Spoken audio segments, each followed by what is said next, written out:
Hi everyone, this is Mike Wolf, and thank you for tuning in to Entrepreneurs Making a Difference.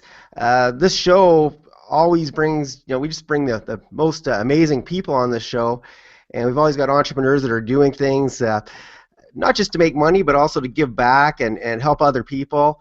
And when I think of people that give back and help other people, one of the first people that comes to my mind actually is our guest today, and his name is fiZ, and he's a motivational rock star and just a phenomenal person, the exact opposite of what you would expect most rock stars to be like. He's got such a very positive message. He's out helping children and just a phenomenal person. So fiZ, welcome to the show. Thank you. It's an honor to be here, Mike.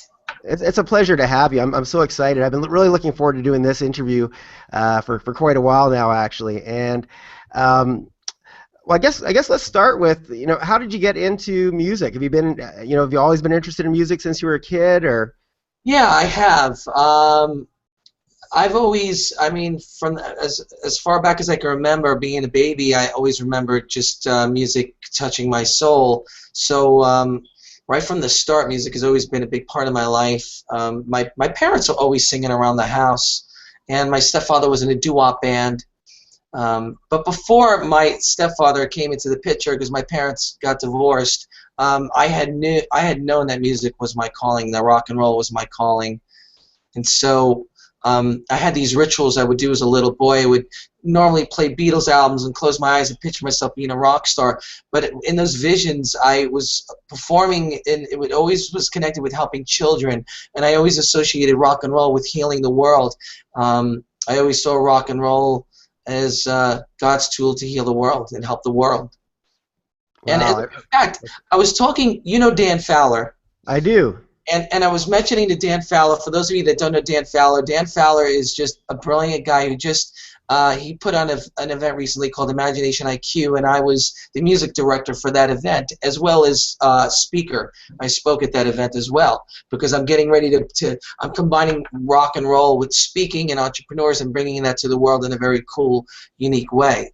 So, we were talking about my book, Ignite the Rockstar Within, and this event, this Ignite the Rockstar Within tour, and he's like the right candidate to do it with me, and so because his imagination just runs wild, and I thought about our relationship, and him and I was thinking of Bill and Ted's Excellent Adventure. Did you ever see that movie, Bill and Ted's Excellent Adventure?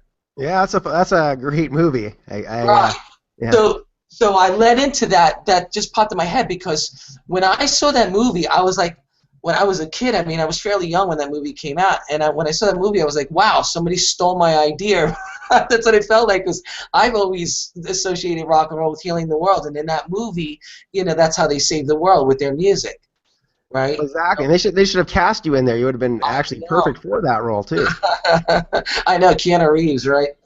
There you go. So who were obviously the Beatles were an influence. Who else were some of your influences that has inspired you in your music?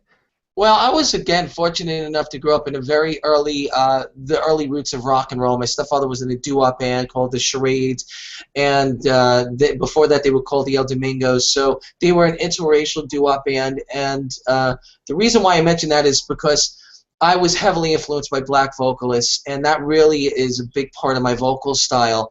The lead singer of his band, Ernie, was a big influence on me, and they used to sing the Drifters, the Coasters, the Orioles. So I grew up on very, very early stuff. So a lot of my vocal style was really influenced by the same artists that some of my other heroes were influenced by, like the Beatles and Rod Stewart. Rod Stewart was heavily influenced by people like Sam Cooke. The difference between Rod Stewart and the Beatles and me is they were influenced by artists that were overseas, and I was influenced by artists that were in my living room. So I literally had those guys in my living room, and the energy, I could feel the energy of who they were and their vocal style. So, it was very much deep ingrained in my being. Yeah, well, that's definitely a unique experience as a kid. I can just imagine what that would have been like. Yeah. Yeah, that's so I can see how you ended up on the musical path. Obviously, it ran in your family, and that was something going on in your household every day. Now, how did you your music is very positive and uplifting, and it's kind of the opposite of a lot of music these days. And I think that's one of the things that really resonates with me is just not just your well, your music is very uplifting, and also your messages, and just the fact that you're such a positive person, and just always trying to help. And I think that is really something we don't see a lot of. And I think, in my opinion, musicians and other artists, I wouldn't say they have a responsibility, but I mean, they're obviously in the spotlight, and a lot of our children are looking up to them. And I think when they do negative things, and I just think that's doing a disservice to society. So what are your thoughts on that? I agree. I think it gets a little tricky because the nature of an artist, normally, like all of us, life, it's a journey, right? And the journey, if you look at the journey, like there's mountains and valleys. A lot of great art does come from when people, just like anybody else, you'll find that some of your greatest spiritual growth is from so-called hard times, right? So-called bad times. That's why the masters will never say something's good or bad, because it's just an experience to help you grow. And so a lot of great art does come from some difficult trials and tribulations. So I wouldn't say all of my music is positive, but definitely I like to focus on the frequency. I think what it is, I think why people feel that way, what you're saying is, my intention is to help and heal people with music. And so that's why it comes across that way. And it's interesting. I was having a conversation with somebody recently who mentioned that he felt that I have this shirt it has a picture of Jesus with an electric guitar, and it says the first original rock star. And this guy was obviously offended by the shirt, and he was like, oh, rock and roll's evil and all this. And I said, first of all, I said if Yeshua, because that was his name, if he had a guitar back then, he probably would have wrote a song like Imagine. So rock and roll artists are always using rock and roll. I associate rock and roll with healing, so it comes across that way. And not all the stuff is always positive, but the intention behind it is. So when this guy was saying, oh, rock and roll, it's evil, it's like, first of all, that's so not true. And it has to do with your intention. What is your perception of something? So for me, because I perceived rock and roll with healing the world, I've been effectively able to help people and children with music, with my message, because that's my intention, and that's how I associate rock and roll. So a lot of it has to do with somebody's intention. Exactly, and I think that's really important. And I guess if this guy thinks rock and roll is evil, what does he think of rap? Because those lyrics just anyway, we won't go down that road. But in any case, so let me ask you this: a lot of your you talk a lot about healing, you talk a lot about children. How'd you get onto that? Like, what inspires you? Why do you have such an affinity for those particular topics? Yeah, again, the visions were always there. When I would do my music in my book, which I was hoping to have a copy because I just finished the book and I ordered the copies.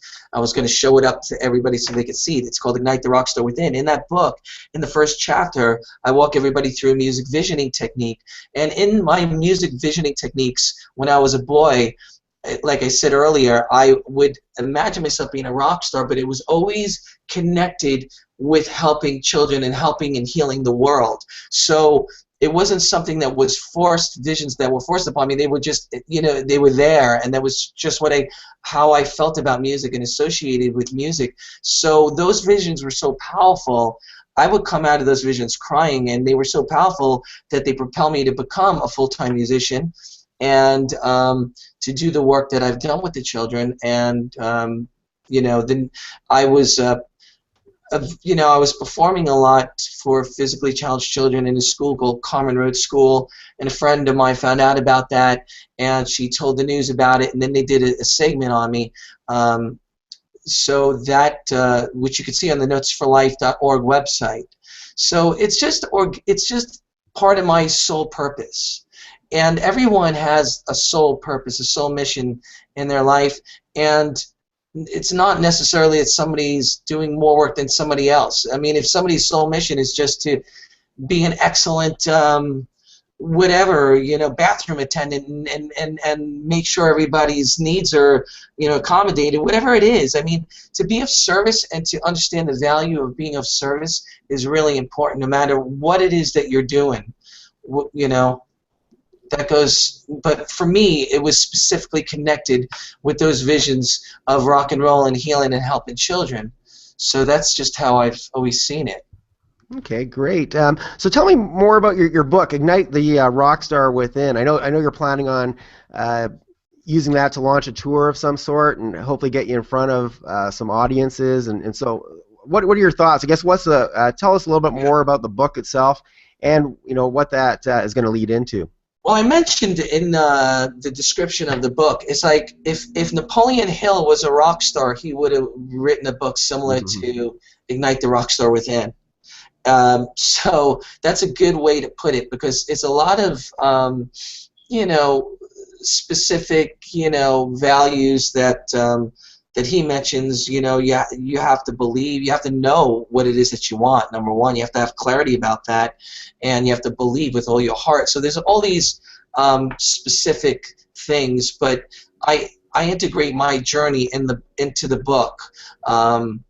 And I mentioned some people that influenced me, and I kind of described their technique. Like, for instance, Muhammad Ali. I called the Muhammad Ali technique, and how he would call himself the greatest of all time, and he was doing that before he became the heavyweight champion of the world. So some people took him as being conceited or arrogant, but what he was really doing was he was bringing it to fruition through his words, because you're bound by your words. So things like that I mentioned in the book through my experiences and my perceptions of people that I've observed, and so entrepreneurs and people like you, I'm focused on bringing into the tour, combining music with entrepreneurs, and bringing that to the world to help people tap into their own individuality and their own dreams and desires, and to bring that to the world, because a lot of the school system is not set up to support that. Support people that have dreams and desires. And if you look back in history, you'll find a common trait amongst some of the greatest people that ever lived. I mean, Thomas Edison didn't make it past the third grade, yet if it wasn't for Thomas Edison, we wouldn't have most of the things that we have, so he's one of the greatest inventors of all time. So you'll find a common trend amongst people that are game changers. You'll find that they weren't really fit in with the status quo, so to speak. So it's okay, in this tour, it's like bringing that awareness to people that it's okay to be unique. It's actually what you're supposed to do. And so by combining rock and roll and entrepreneurs and speakers that have a message, we're going to be combining it all together to influence people to celebrate their individuality and to bring that into the world. Yeah, I think that's a very important message, and especially if you're attracting kids, because a lot of times they feel out of place, and they just don't feel like they fit in. And I think it's important to see that everybody's wired differently. We're all individual, we're all different, and it's good to be that way. I think that's a great message. Important, yeah, it's absolutely important, because everybody is unique. Everybody is a unique expression of God, divine, whatever works for you, and so it's very important to tap into that and bring that out into the world. Right, right. So who are some of your other maybe non-musical influences? Some of the people that have inspired you to kind of go in some of the directions that you've gone, with your business and to write the book. Who are some of those people that helped you feel like you don't want to be just a regular musician? You want to do something beyond that. Well, I would say that the biggest person that was an influence, believe it or not, was my journey in itself, and realizing, okay, even though I had a clear message of healing the world with music, my journey to attain that through, like, let's say, the way the Beatles did, the way a lot of traditional rock stars did, by getting signed to a label, I realized through my journey that that was not the way for me, because a lot of first of all, the music industry is very different than it was back when they were getting signed. For instance, Billy Joel, who's a big influence on me musically, he was on the verge of losing his record contract because he didn't have a hit until like his fifth album. So like that doesn't happen nowadays. Now it's like they want a hit, they want an artist, they want somebody young, they have specific things. And for who I am and what I want to do with the world, what I've done and what I want to do worldwide, the music industry now is not really the record labels aren't the right people to get behind me to bring my message. So I was like, okay, well then how else can I bring my message to the world? And so I was looking at speakers and seeing that the speakers were really getting popular and able to reach a lot of people. And I was looking at people like Tony Robbins, you know, and how he was reaching a lot of people, still is. And then I started going down that road and looking at more speakers, and go, okay, this is a way that I can bring my message if I do it in a cool, unique way by combining rock and roll with this kind of frequency and bringing a positive message. So, you know, Tony Robbins just popped in my head. I actually had gone to a Tony Robbins convention, and I walked on coals. I walked on fire, and I looked up, and he was standing there helping me walk across fire. Oh, So, wow. Well, yeah. Unleash the Power Within. Yeah, that's a great event. And when you're talking about Tony Robbins, I started thinking about music and Tony Robbins, and I'm thinking that guy's got a horrible voice. I hope he never sings. But that's another story. But he's very good at what he does. Well, that's funny that you said that, because I saw him using music, but that was another thing I thought. I was like, wow, he could be using music much more effectively than this. And that was another thing that inspired me when I saw him. I was like, you know, the songs weren't specifically, the energy of the songs was specifically designed, like he had like Born to Be Wild and songs like that, but the message wasn't specifically designed for his event. And I thought, wow, that was another reason why I got in that thought. I was like, you know, again, if I specifically designed the music and the message, so like my songs like This Is It and anything that teach people that you can do anything you want if you put your mind to it. And so I don't have an intention of being a motivational speaker. That's not who I am.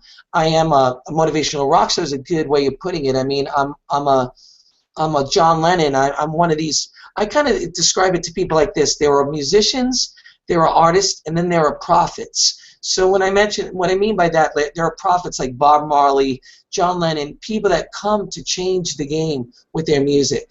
And when I mention the word prophet, some people might think of the Bible and think of that, but I'm not referring to that. I'm referring to people that come to change the game spiritually, or musically, however that is, whatever tools they're going to use to do that.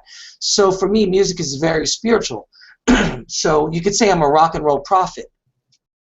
Very cool, very cool. So I know that you just finished doing an event with Dan Fowler in Phoenix, and you were the musical director for that. And so that kind of mixed the typical seminar world with a little bit of the rock and roll world. Explain a little bit more about that and how that all came about. How'd you get involved in that project? 'Cause it's really neat. But I was speaking to Dan about this, which is signature songs. I write songs for speakers, entrepreneurs, to help them take their brand to the world in a very cool, unique way. Music is the most powerful thing to do that, a great melody, you know. So Dan, you know, I had contacted him about that, but he was actually at the same time, he had thought in his mind, wow, I need music for my event. And so I kind of popped into the picture while he was thinking that for his event he felt he needed a music director. And so that's kind of how it happened. Wow. And so he called me back about Imagination IQ.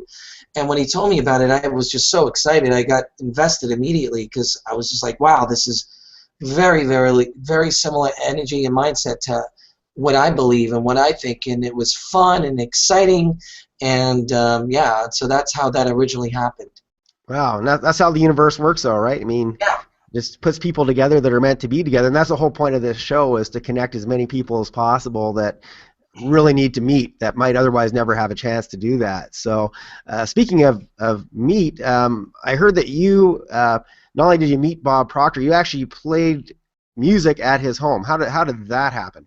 Well, excuse me, again, I went to the Matrix, which was an exclusive Bob Proctor event he puts together every year, and I felt pulled to go there. I was drawn to go to the Matrix, and so I did, which was a fascinating experience. And yeah, I wound up performing in his living room and singing some songs that I'm working on for a World Unity CD that I'm working on. That's a big project that's going to take some time, but he loved it. He made me sing the song twice, so it was a very cool connection.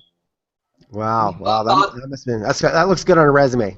Yeah, Bob, I'm a fan. You know, I mean, I originally, of course, seen Bob Proctor with The Secret, um, and so he's been carrying around that Think and Grow Rich book forever. You know, he's just a perfect example of the whole Napoleon Hill and all those teachings.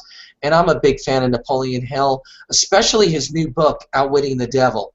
I really, really like that book because that's how I've always felt about a lot of things, and he touches about a lot of things with just people's belief system and how we're and I mentioned this in Imagination IQ because I didn't only perform but I spoke at Imagination IQ, and I mentioned how the Toltec call it the outer dream, the parasite they call it, how people are they have beliefs that are passed down, religious beliefs and other beliefs that are passed down through generations, but if you take that away and you just let somebody express their own individuality without any of those outer beliefs, you know, that is when I believe truly world peace and all those things will come to fruition, is when people could truly express themselves without outer beliefs being imposed on them as a child, and let them come to their own awakening, their own enlightenment, without dogmatic points of views and this sort of thing. And that's coming to fruition now. I mean, it's happening, you know, and it has to happen because it's just a part of our natural evolution to continue to exist and to evolve. It's important for that unity, that understanding that we're all eternal souls. We are all interconnected. And that is when we're truly going to elevate each other to the highest levels. So true, so true. So you briefly spoke about your signature songs that you do. Tell us a little bit more about those and your signature sessions, and how does that work? Yeah, the signature songs is really powerful because what happens, it's not like, you know, you hiring somebody to write a song for your company. We have a session together and we write your song together. Like the perfect example, my last client, the Academy of Awakening, Sue McDonald, we had a session and it was her words and I put them into song format, and it represents who you are and your company, and it's more than just your company's song. It's your legacy. It's very, very powerful, and you can use it in so many different modalities. You know, I make a version without the vocals, so you can use it as background music for your video.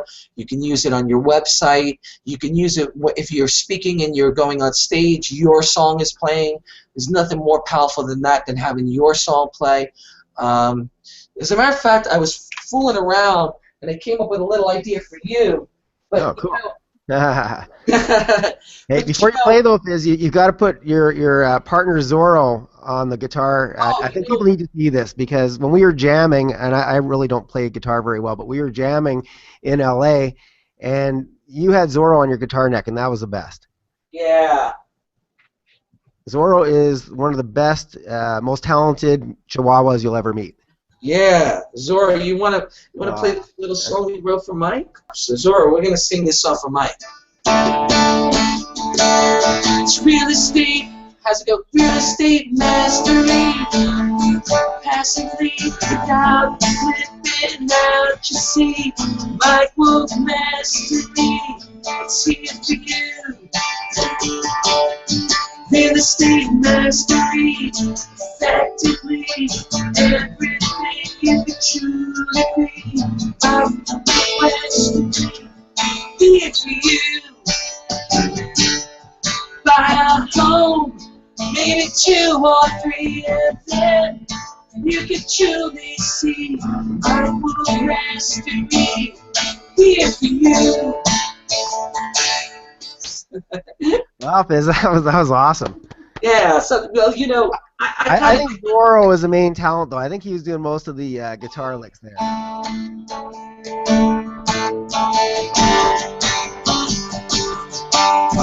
my will mastery, it's here for you. Yeah.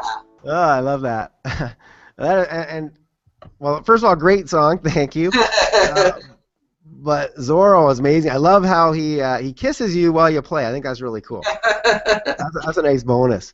So My yeah, soul that buddy. was amazing. And obviously you have an amazing talent for music, and it seems to come so natural to you. And as a struggling, trying to learn guitar kind of guy, I really respect and envy people that are good at that. So um, Thank you. So that song, I just came up with it before this call, but we would take that. Obviously, it would be your song would be a little different than that because we have a session together, so we make sure your soul, the core soul of who you are, goes into that song. Your words, your being, goes into the song. But I thought it was a little fun song anyway. yeah, that was great. So I'm going to ask. I'm going to change the topic here just for a second here because I think this is really important, and that's your Notes for Life stuff that you're doing because Yeah. that is in support of children and charity. And tell people more about that because I think of all things you do, that's obviously just so giving of you, and so I want to hear more. Yeah, well, I thank you. I feel that that's like the top. Like it's like we all have goals and dreams, right? That's the like connected with the visions that I've had as a little boy. So I mean, the greatest joy I get is performing for the children. Physically challenged children, whatever it might be. Writing for children. The last thing I did was write a song for a girl that made a transition with cancer. So Notes for Life, I'm putting it together as a 501c here in California, and my business manager, my dear friend Laura Ledoux, she's helping me with that.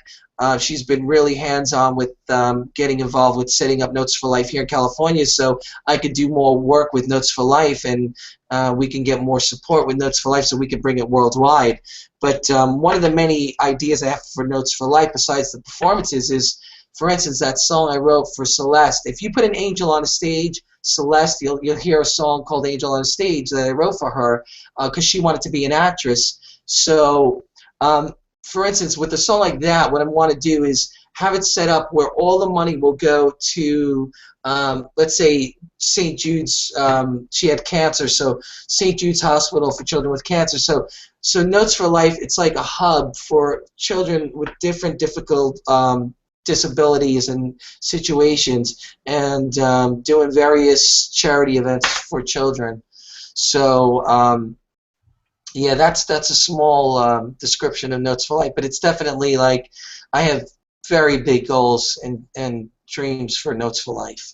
And I have no doubt in my mind that you're going to achieve them. And I know you wanted a humanitarian award. Was that for your Notes for Life, or was that something different?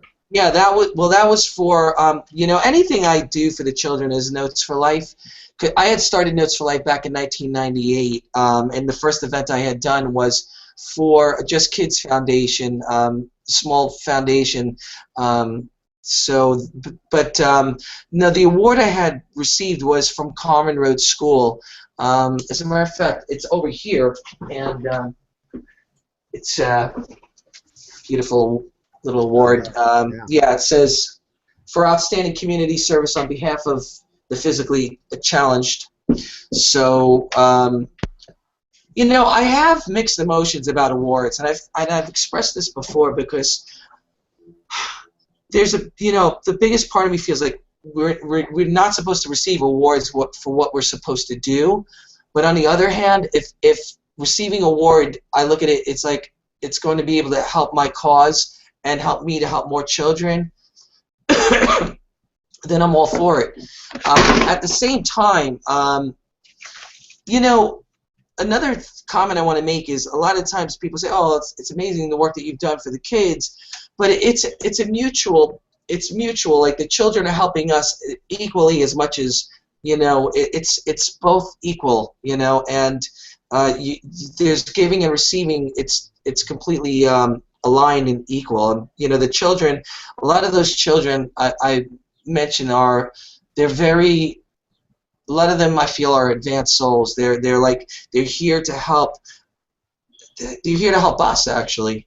So it might seem like it's like me helping them, but in many ways I feel they're helping us through their journey. They're helping us expand, helping us express ourselves in our hearts. Well, everybody does have different gifts, right? And Yeah. we all contribute in different ways. And I just think it's really, amazing some of the stuff that you're doing, and very selfless and very. I mean, you're such a giving person, and I've had the pleasure of knowing you for a little while now, personally. So, it just exudes from you. You're giving back. I just love that. Thank you, Mike. And so it's been so nice to get to know you better. And unfortunately, we need to wrap things up here pretty soon. But if somebody wanted to get a hold of you, Fiz, how would they do that? Well, my main website is fizforever.com, so it's F-I-Z, the number 4, ever.com. If you're a speaker or if you're an entrepreneur and you don't have your own song, you definitely need one. So go to signaturesongs.byfiz.com and you can book a free session with me, and I'll speak to you more about the value of having your own song. Those would be the two best ways to get in touch with me. You know, they could see my work with the children on notesforlife.org.